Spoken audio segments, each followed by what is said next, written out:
लोकप्रिय मुख्यमंत्री और जिनके बारे में कहा गया कि वो केवल एक समाज की नहीं, सबका साथ, सबका विकास और सबके विश्वास के मुद्दे पर इस पूरे मध्य प्रदेश के अंदर हर समाज वर्ग की चिंता करने वाले भारतीय जनता पार्टी के लोकप्रिय मुख्यमंत्री माननीय शिवराज सिंह चौहान आज हमारे बीच में इस कार्यक्रम में उपस्थित हैं।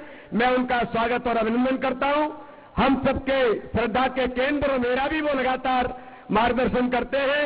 ऐसे हमारे पूर्व केंद्रीय मंत्री आदरणीय सुरेश पचौरी जी, यहां पर उपस्थित हमारे मंच पर सभी वरिष्ठ समाज के संत समाज और सभी हमारे जो लोग आज इस मंच पर उपस्थित हैं और बड़ी संख्या में आज इस कार्यक्रम में भगवान परशुराम जी के जयंती के कार्यक्रम में उपस्थित मेरे सभी समाज के बंधुओं के साथ जो सभी समाजों के लोग, जो आलोक शर्मा जी ने इस आयोजन को एक भव्यता प्रदान करने का जो उन्होंने अथक मेहनत करके जो प्रयास किया है, उनकी टीम यहां पर जो सभी लोग यहां पर बैठे हैं, सबने मिलकर के आज इस कार्यक्रम को भगवान परशुराम जी की जयंती को जो भव्यता प्रदान की है, इसलिए ऐसी उनकी पूरी टीम को और सभी लोगों को आज मैं भगवान परशुराम जी की जयंती के अवसर पर बहुत आपको शुभकामनाएं देता हूं, बहुत बहुत बधाई देता हूं।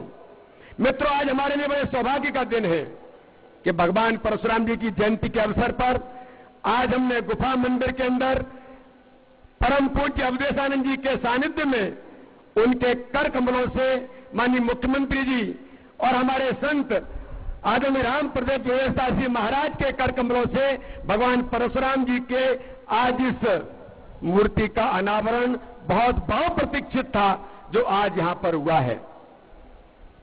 बहुत सारी बातें आलोक शर्मा जी ने ब्राह्मण समाज के लिए, ब्रह्म समाज के लिए उल्लेख किया है। माननीय सुरेश पचौरी जी ने भी इसके बारे में उल्लेख किया है। और हम सब लोग ये जानते हैं कि पूरे समाज के अंदर, पूरे देश में जो ब्रह्म समाज है, ये इस देश की एक बड़ी ताकत है। और मित्रों, मैं आज ये सबसे तो भगवान परशुराम की जयंती पर एक बात मैं जरूर कहना चाहता हूं। ब्रह्म समाज के लोग, ब्राह्मण समाज के लोग आर्थिक गरीब हो सकते हैं, लेकिन उनकी इच्छा शक्ति और देश के लिए काम करने की जो उनकी शक्ति और ताकत है और उनके जो इस देश के लिए समर्पण है, जो बलिदान है, वो इस देश के अंदर मुझे लगता है वो कहीं से ब्राह्मण समाज को कोई कमजोर नहीं बताता है।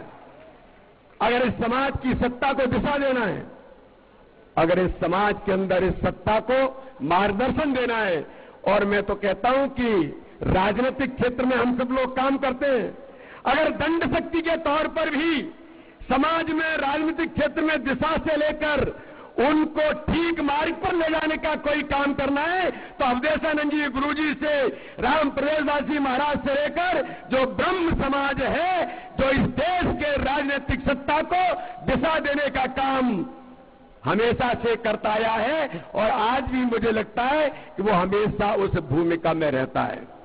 इसलिए त्याग और समर्पण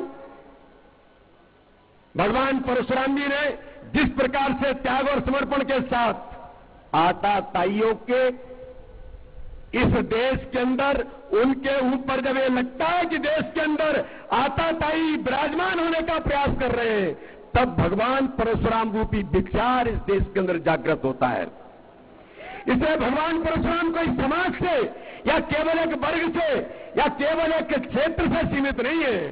भगवान परशुराम इस देश के गरीबों के, ऐसे जो लोग समाज के अंदर जिनको आज जरूरत है, ऐसे समाज के उन लोगों को ताकत देने का एक परशुराम रूपी विचार इस देश के अंदर है। और मुझे ऐसा लगता है कि इस देश के अंदर भारत के लोकप्रिय प्रधानमंत्री नरेंद्र मोदी हो या मध्य प्रदेश के मुख्यमंत्री शिवराज सिंह चौहान हो या भारतीय जनता पार्टी की हमारी सरकारें हो, वो भी लगातार हर प्रकार से हमारे उन सब लोगों के लिए काम करने का प्रयास कर रही हैं जो इस समाज के अंदर अपनी महत्वपूर्ण भूमिका निभाते हैं।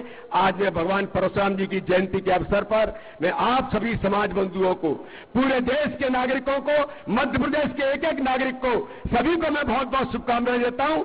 जय हिंद, जय भारत, बोलिए भारत माता की, भारत माता की। धन्यवाद। धन्यवाद आदरणीय वीडी शर्मा भाई साहब। और अब आज के इस कार्यक्रम का एक और महत्वपूर्ण चरण, जिसमें हमें उस व्यक्तित्व को सुनने का अवसर मिलेगा जिसने इस देश में मध्य प्रदेश के विकास की गति को स्थापित किया है। मैं बहुत ही विनम्रता के साथ आग्रह कर रहा हूं प्रदेश के यशस्वी मुख्यमंत्री माननीय श्री शिवराज सिंह जी चौहान से कि वे पधारे इस अवसर पर अपने उद्गारों के साथ।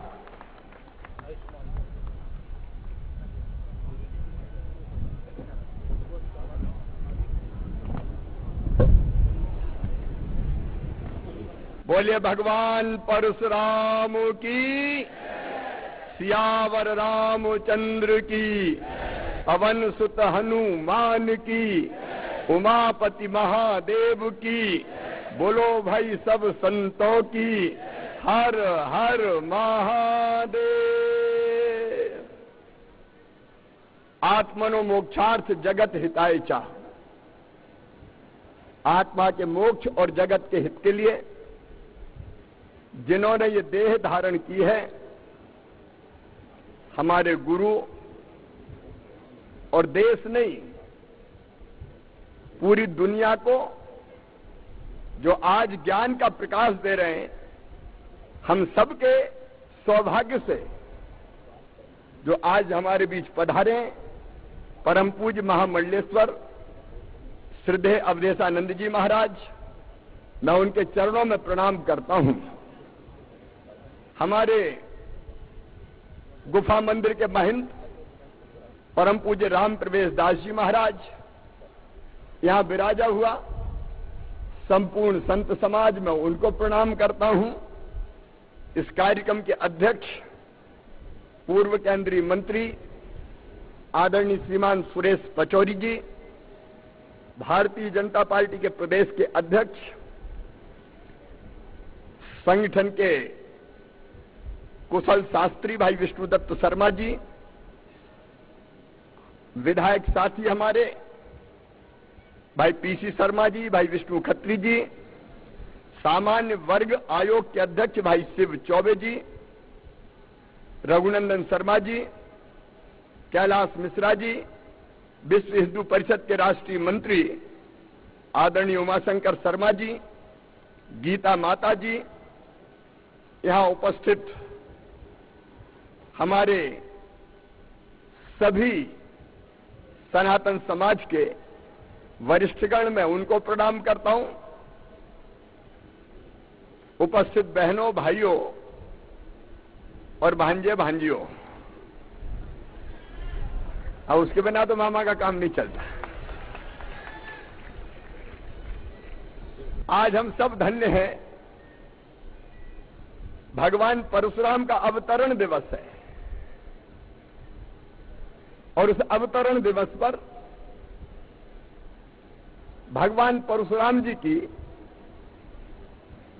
इस भव्य प्रतिमा का अनावरण करने स्वामी अवधेशानंद जी महाराज पधारे हैं। मैं लंबा समय नहीं लूंगा, हम स्वामी जी को सुनेंगे।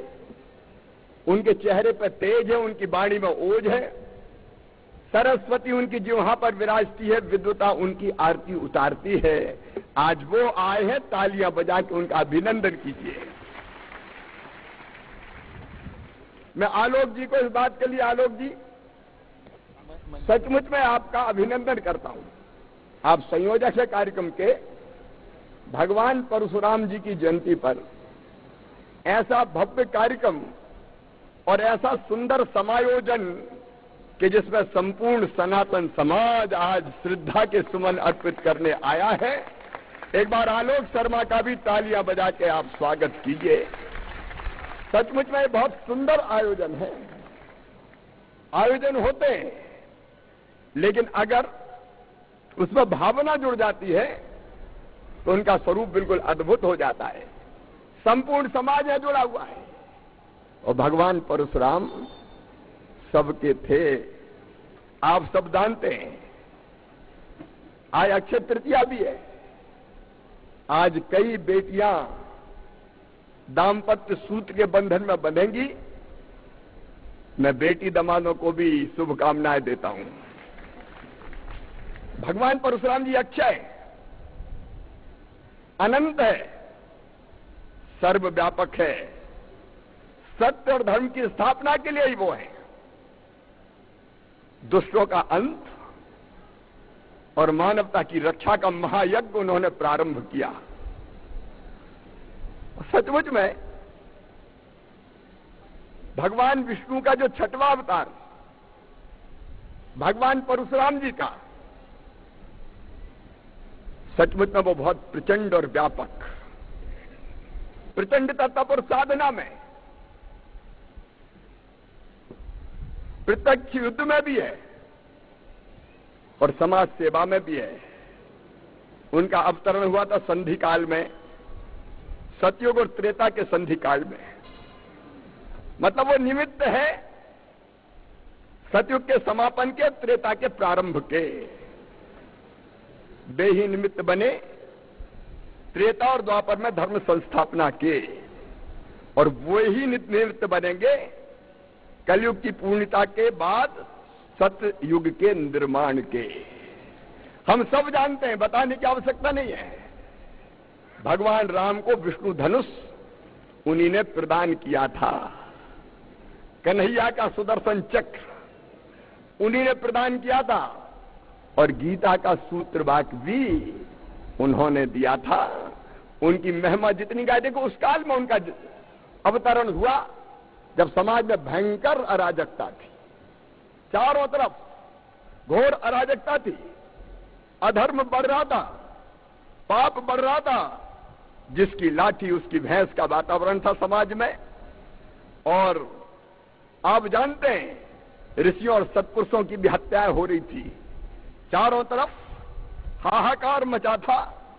तब भगवान परशुराम दुष्टों के अंत के लिए उन्होंने परसा उठाया था। आप जानते हैं आतताइयों का वध किया उन्होंने। एक तरफ से निकल पड़े जो दुष्ट थे, राजा जो अत्याचार और अन्याय की पराकाष्ठा कर रहे थे, उनका वध करते हुए उन्होंने अच्छे लोगों को प्रतिष्ठित करने का काम किया ताकि समाज में सुव्यवस्था बनी रहे।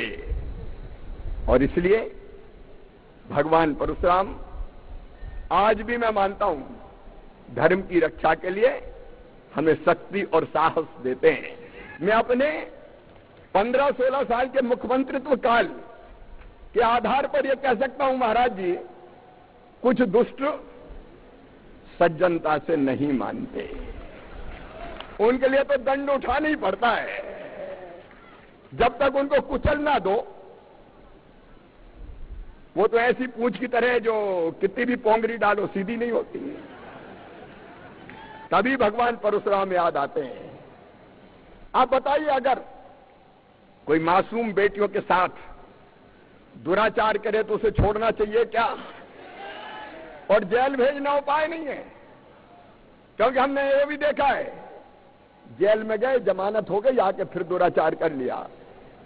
तब भगवान परशुराम जी प्रेरणा देते हैं कि ऐसे दुष्टों को कुचल के रख दिया जाए, पूरी तरह समाप्त कर दिया जाए। और इसलिए आर्थिक रूप से भी जब तक पूरी तरह से नहीं तोड़ेंगे, ऐसे दुष्ट मानते नहीं हैं। इसलिए तो भगवान ने परशु उठाया था।